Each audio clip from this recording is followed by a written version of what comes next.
జై శ్రీరామ్ అందరికీ. ఈరోజు నేను మీకు ముందు వీడియోలో నేను సృష్టి ఎలా మొదలైనదో మీకు వివరించాను కదా. సనాతన ధర్మం అనే వీడియో ఉంటుంది. ఎవరైతే చూడలేదో ఆ వీడియో చూసిన తర్వాత ఈ వీడియోకి రండి. ఈ వీడియో కంటిన్యూషన్ అనమాట. ఎక్కడి దాకా చెప్పానంటే అమ్మవారు ఉద్భవిస్తారు కదా. ఆ అమ్మవారు కోటి చంద్రుల యొక్క కళతో నిండి ఉంటారనమాట. ఆవిడే త్రిమూర్తుల యొక్క అందరికీ తల్లి. అలా సదాశివుడు అమ్మవారు కలిసి క్షేత్రాన్ని నిర్మిస్తారు. దాన్నే ఉత్తమ క్షేత్రానిగా కాశీ అని పేర్కొంటారనమాట.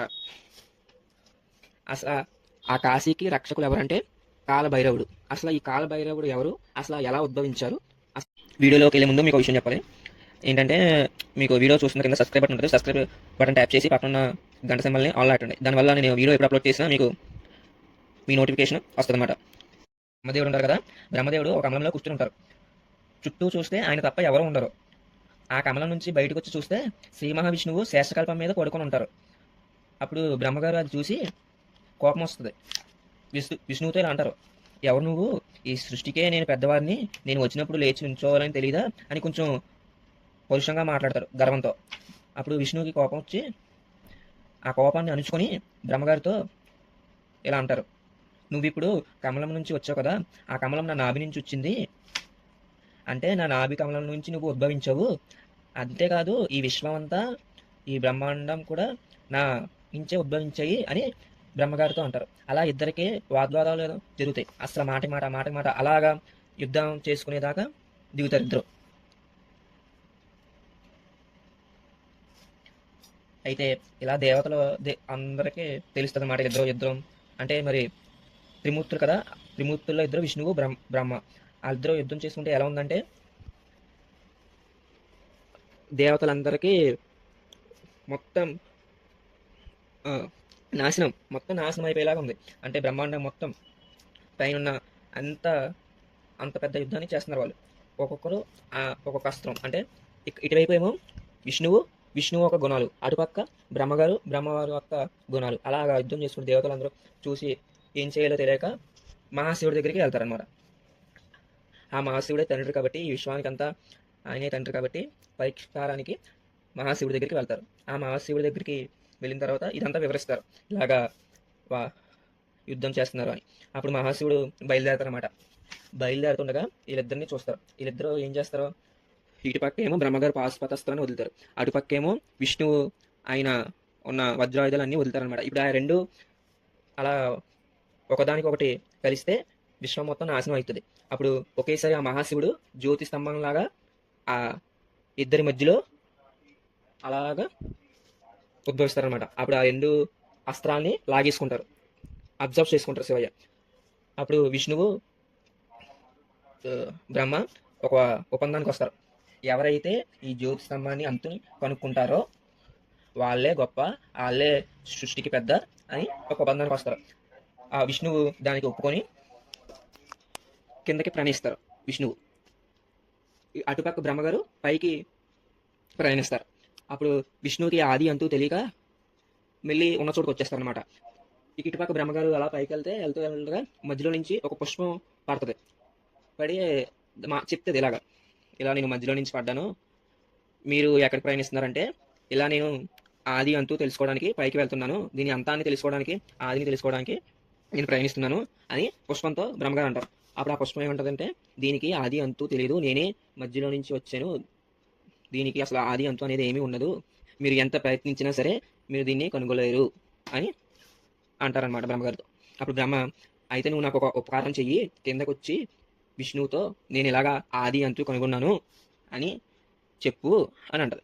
అప్పుడు పుష్పం దానికి ఒప్పుకొని బ్రహ్మగారు పుష్పం కిందకు వచ్చి విష్ణువుతో ఇలాగా చెప్తుంది, మేము ఆది అంతు కనుక్కున్నామని. అప్పుడు విష్ణువు అది నమ్మి బ్రహ్మగారే పెద్ద, గొప్ప, సృష్టికి పెద్ద అని ఒప్పుకొని బ్రహ్మగారికి పూజలు చేస్తారు విష్ణువు. అప్పుడు ఒకేసారి మహాశివుడు ఆ జ్యోతి స్తంభం నుంచి సాకార రూపాన్ని ధరించి ప్రత్యక్షమవుతారు. అప్పుడు విష్ణువు ఈశ్వరుని చూసి ఇలా అంటారు, నన్ను క్షమించండి ఈశ్వర, నీకు ఆది అంతు లేనివారివి విరాట స్వరూపుడివి. మేమది గ్రహించలేక మేమిద్దరం ఆది అంతు కనుక్కోవడానికి మేము ప్రయత్నం చేశాం. మమ్మల్ని క్షమించండి అని అంటారు. అప్పుడు శివయ్య ఎలా అంటారు, నీవు ఈశ్వరతత్వాన్ని కోరినాడివి, అయినా సరే నువ్వు సత్యాన్ని పలికావు. అందుకే నువ్వు నాకెప్పుడు నా మనసుకి ప్రియమైన వాడివి. భూలోకంలో నాతో సమానంగా పూజలు సత్కారాలు జరుగుతాయి. నువ్వు మించిన ఉత్సవాలు నీకు భూమి మీద కలుగుతాయి అని సమస్త దేవతల ముందు చూస్తుండగా విష్ణువుకి ఈశ్వరుడు తనతో సమానమైన స్థాయిని ప్రకటిస్తారు. ఓ పక్క బ్రహ్మగారి చూసి బ్రహ్మగారి గర్వాన్ని, అహంకారాన్ని, ఇగోని ఎలాగైనా అణచాలని తన భ్రూమధ్యపు నుండి, అంటే శివుడి యొక్క 2 కనుబొమ్మల మధ్య నుండి భైరవుడు అనే మహాపురుషుడు ఉద్భవిస్తాడనమాట.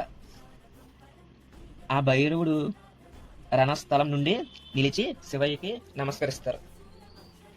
అప్పుడు ఆ భైరవుడు శివయ్యతో ఇలాగా అంటారనమాట, ఏంటి, నేను ఎవరిని, నా కర్తవ్యం ఏమిటి, నాకు నామస్మరణం చేయండి, నాకు ఆయుష్ ప్రసాదించండి అని శివయ్యతో అంటారు.